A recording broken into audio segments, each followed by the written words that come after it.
Welcome guys, welcome to my channel. आज हम लोग जो टॉपिक हमने पिछली वीडियो के अंदर स्टार्ट किया हुआ था मोनोपोली मार्केट का, उसी को आगे कंटिन्यू करेंगे।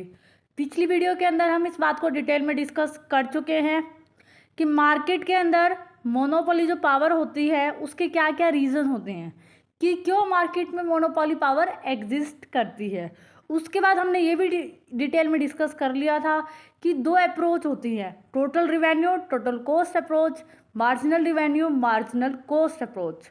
उन अप्रोचेज़ की हेल्प से हमने ये डिसीज़न ले लिया था कि किस तरह से मोनोपोली ये डिसीज़न लेता है कि उसे कितना आउटपुट बनाना है। इस वीडियो के अंदर हम जो बात डिटेल में डिस्कस करेंगे वो ये करेंगे कि जो मोनोपोली मार्केट के अंदर चाहे शॉर्ट रन हो या लॉन्ग रन हो, दोनों में किस तरह से प्राइस और आउटपुट का डिटर्मिनेशन होगा और किस तरह से वो क्या करते हैं, अपना संतुलन का डिसीजन लेंगे। अब आपको पता है शॉर्ट रन टाइम पीरियड सबसे पहले आता है। सबसे पहले क्या करते हैं हम, शॉर्ट रन टाइम पीरियड के अंदर प्राइस और आउटपुट के डिटर्मिनेशन का डिसीजन लेते हैं।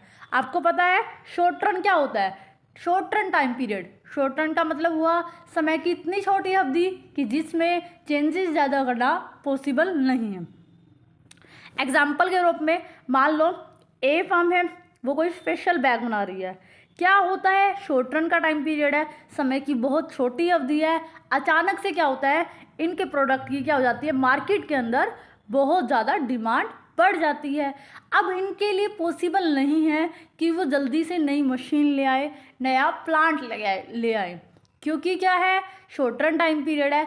ऐसी सिचुएशन में जब टाइम पीरियड शॉर्ट होता है, अचानक से मार्केट में डिमांड बढ़ जाती है और अभी इन्होंने मार्केट में डिमांड का सही तरीके से एनालाइज भी नहीं किया कि ये जो मार्केट की डिमांड है ये लॉन्ग रन तक बनी रहेगी या अभी कुछ टाइम पीरियड के लिए है। तो ऐसी सिचुएशन में अगर डिमांड बढ़ती है तो ये क्या करते हैं, इनके पास क्या होता है, वेरिएबल फैक्टर होता है। वेरिएबल फैक्टर हम किसको बोलते हैं, लेबर को बोलते हैं। लेबर का यूज़ करते हैं और लेबर का यूज़ करके क्या करते हैं, अपने आउटपुट को बनाते हैं।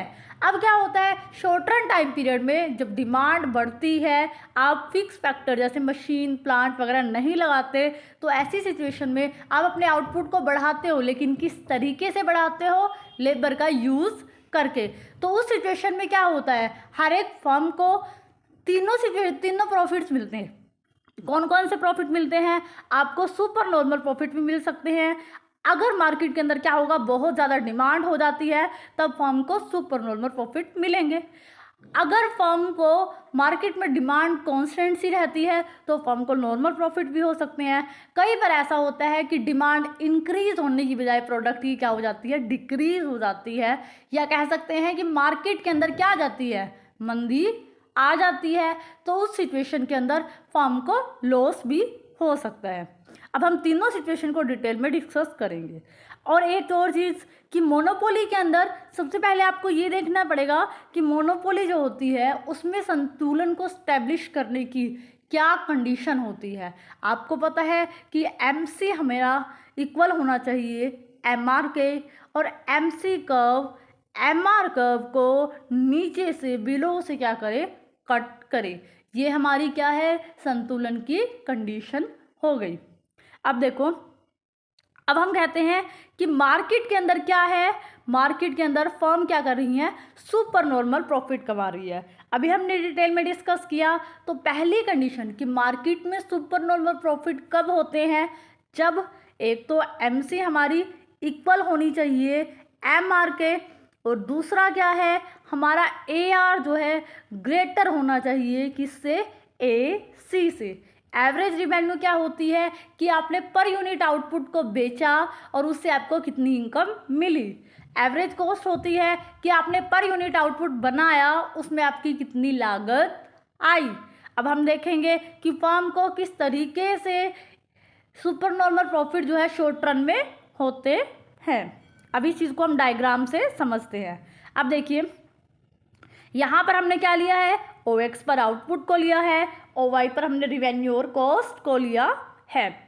अब ये देखिए, इस डायग्राम के अंदर सबसे पहले हमारी जो पहली कंडीशन है कि MC इक्वल होना चाहिए MR के और MC कर्व नीचे से काटे MR को, तो पहली कंडीशन जो है हमारी संतुलन की इम्पोर्टेंट कंडीशन वो कंप्लीट होनी चाहिए। ये आपकी AR कर्व की लाइन है और ये हम यहाँ से मिड में क्या निकालेंगे, MR लाइन निकालेंगे, और ये वाला जो ये क्या है हमारी MC कर्व है। तो यहाँ पर देखिए इस E पॉइंट पर AR MR is equal to MC है और MC कर्व ने MR कर्व को नीचे से ऊपर की तरफ काटा। तो इसका मतलब क्या हुआ, हमने क्या कर दिया, संतुलन का डिसीजन यहाँ ले लिया। इस E पॉइंट पर फॉर्म क्या है, संतुलन में है। अब ये डिसीजन तो हो गया कि E पॉइंट पर क्या है, फर्म के संतुलन का पॉइंट है। अब हमें ये कैसे पता लगेगा कि फर्म को सुपर नॉर्मल प्रॉफिट हो रहे हैं। अब हम इसके लिए किसकी हेल्प लेते हैं, हम किसकी हेल्प लेते हैं, एवरेज कॉस्ट कर्व की हेल्प लेते हैं। अब हम क्या करते हैं, हम एक एवरेज कॉस्ट कर्व जो है ड्रॉ करते हैं। हमने एवरेज कॉस्ट कर्व ड्रॉ कर लिया और यहाँ से जो हमारे पास OM जो आउटपुट आया था, देखो OM आउटपुट आया था, हम उसको ऊपर की तरफ ले गए। और आपको पता है प्राइस का डिसीजन कहाँ होता है, जहाँ ये लाइन जो है AR वाली लाइन से टच करती है। तो हमने OC जो है वो प्राइस का डिसीजन ले लिया। अब आपको ये कैसे पता लगेगा कि अब आपको क्या देखना है कि कौन से प्रॉफिट फर्म को हुए हैं, नॉर्मल प्रॉफिट हुए हैं, सुपर नॉर्मल प्रॉफिट हुए हैं या फिर लॉस हुए हैं। आपको क्या देखना पड़ेगा, उसके लिए आपको ये देखना पड़ेगा कि AR और AC की कंडीशन क्या है।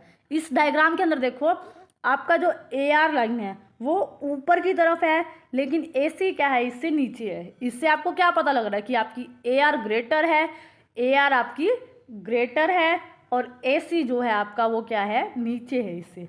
अब क्या करेंगे, इस OM वाली लाइन को आप ऊपर की तरफ लेके आओ। ये OC आपने प्राइस डिसाइड कर दिया, तो आप क्या करोगे, जो लाइन AC को टच कर रही है, आपकी आउटपुट वाली लाइन जो कि M को हम ऊपर की तरफ लेके आए और जो किसको टच कर रही है, AC को टच कर रही है, वहाँ से आप एक लाइन ड्रॉ करोगे और ये क्या करेगा, ये जो डिफरेंस आया आपका बीच का, ये डिफरेंस आपका क्या कहलाएगा, सुपर नॉर्मल प्रॉफिट कहलाएगा। क्योंकि आपने डायग्राम में देखा यहाँ पर आपका AR ज़्यादा है और आपका AC जो है वो क्या है, उसके नीचे है। AR ज़्यादा हो, AC उसके नीचे हो, तो इसका मतलब आपको पता लग रहा है कि फर्म को क्या हो रहे हैं, सुपर नॉर्मल प्रॉफिट हो रहे हैं। तो यहाँ पर ABCD ये क्या हो गए, आपके सुपर नॉर्मल प्रॉफिट हो गए। अब ये वाला हो गया कि एक फर्म को क्या हो सकता है, सुपर नॉर्मल प्रॉफिट हो सकते हैं।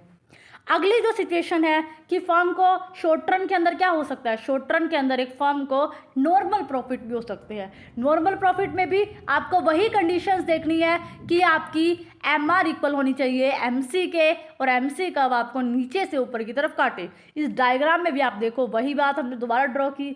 ये आपकी AR लाइन है, ये आपकी MR लाइन है और ये आपकी क्या है, MC है। MC ने MR को नीचे से कट किया तो E पॉइंट आपके संतुलन का पॉइंट हो गया। आप इसको ऊपर की तरफ लेके आए और ये आपका क्या हो गया, OP आपने प्राइस डिसाइड कर दिया। ये संतुलन आपने आउटपुट और प्राइस का क्या कर लिया, डिसीजन ले लिया। लेकिन अब आपको क्या देखना है, सेकंड नंबर पर आपको ये देखना है कि यहाँ पर एक फर्म को कौन से प्रॉफिट हो रहे हैं, नॉर्मल प्रॉफिट हो रहे हैं या सुपर नॉर्मल प्रॉफिट हो रहे हैं। आपको पता है कि फर्म जो होती है उसके लिए हम क्या देखते हैं, हम AR की, एवरेज रिवेन्यू की और एवरेज कॉस्ट की क्या देखते हैं, कंडीशंस देखते हैं, क्या सिचुएशन है। अब आपको पता है जब नॉर्मल प्रॉफिट है, यहाँ पर देखो आप, अब हमें क्या लग रहा है इस डायग्राम के अंदर, अब जो है क्या सिचुएशन हमारे सामने आ रही है कि हमारा जो एवरेज कॉस्ट कर्व है, एवरेज कॉस्ट कर्व हमारा क्या है, एवरेज रिवेन्यू कर्व को टच कर रहा है। इसका मतलब क्या हुआ, इसका मतलब हुआ कि फर्म को जितनी एवरेज रिवेन्यू हो रही थी उतना ही उसको बनाने में उस प्रोडक्ट की एवरेज कॉस्ट आ रही है। इसका मतलब हुआ यहाँ पर हमारी एवरेज रिवेन्यू इक्वल है एवरेज कॉस्ट को। तो यहाँ पर क्या हुआ, फर्म को नॉर्मल प्रॉफिट हो रहे हैं। तो ये आपको यहाँ इस A पॉइंट आपको क्या दिखा रहा है कि फर्म को क्या हो रहा है, फर्म को क्या हो रहे हैं, नॉर्मल प्रॉफिट हो रहे हैं। पहले आप MC इक्वल टू MR से आउटपुट का डिसीजन लोगे, प्राइस का डिसीजन लोगे, फिर आप AR और MR की सिचुएशन से ये डिसाइड करोगे कि फर्म को कौन से प्रॉफिट हो रहे हैं। अब आपको पता है शॉर्ट रन के अंदर क्या होता है मार्केट में। शॉर्ट रन के अंदर एक सिचुएशन होती है जिसको हम मिनिमम लॉस के नाम से जानते हैं। कई बार क्या होता है मार्केट के अंदर बहुत ज़्यादा या बहुत कम डिमांड बढ़ रही होती है, डिमांड प्रोडक्ट मार्केट में अवेलेबल है लेकिन किसी तरीके से डिमांड नहीं हो रही। जब डिमांड होगी नहीं, आप बेचोगे नहीं, आपको टोटल रिवेन्यू मिलेगा नहीं, और मिलेगा नहीं तो आपको एवरेज रिवेन्यू नहीं निकलेगा। तो ऐसे सिचुएशन में क्या होता है, हम ये कह देते हैं कि फर्म की जो कॉस्ट आ रही है वो ज़्यादा आ रही है और जो वो उसकी इनकम है वो कम है। सेम वही डायग्राम की MC is equal to MR देखेंगे।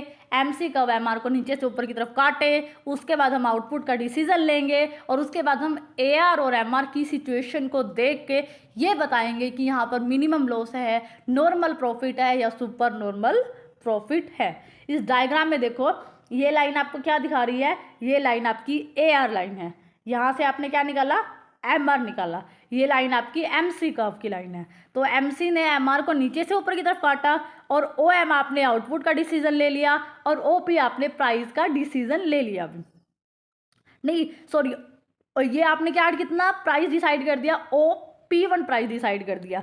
जब आपने क्या किया, OP1 प्राइस डिसाइड किया, उसके बाद अब आपको क्या देखना है, अब आपको देखना है कि मार्केट के अंदर क्या सिचुएशन है AR और AC की। अब आपने देखा, आपने सबसे पहले क्या ड्रॉ किया, अब आपने AC को ड्रॉ किया। जब आपने ये देख लिया कि हमने OP1 प्राइस डिसाइड कर लिया है, OM हमने आउटपुट डिसाइड कर लिया है, अब आपने क्या देखा, आपने AC और AR की सिचुएशन देखी। आपने AC कर्व को देखा, AC कर्व देखो, आपको डायग्राम में देखते ही पता चल रहा है AC कर्व कहाँ है आपका AR कर्व नीचे की तरफ है और आपका AC कर्व ज़्यादा है। इसका मतलब है कि फर्म को बनाने में कॉस्ट ज़्यादा आ रही है, उसको इनकम जो है वो कम मिल रही है।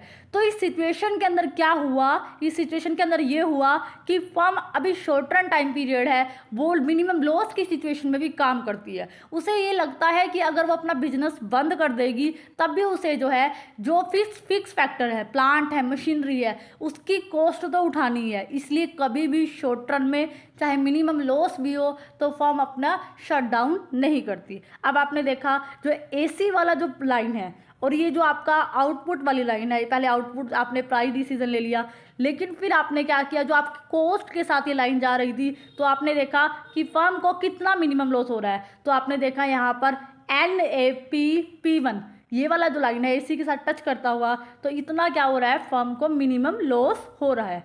अब हमने देख लिया कि शॉर्ट रन टाइम पीरियड की छोटी अवधि होती है, फर्म को सुपर नॉर्मल प्रॉफिट भी होते हैं, नॉर्मल प्रॉफिट भी होते हैं और क्या होता है, मिनिमम लॉस भी होते हैं।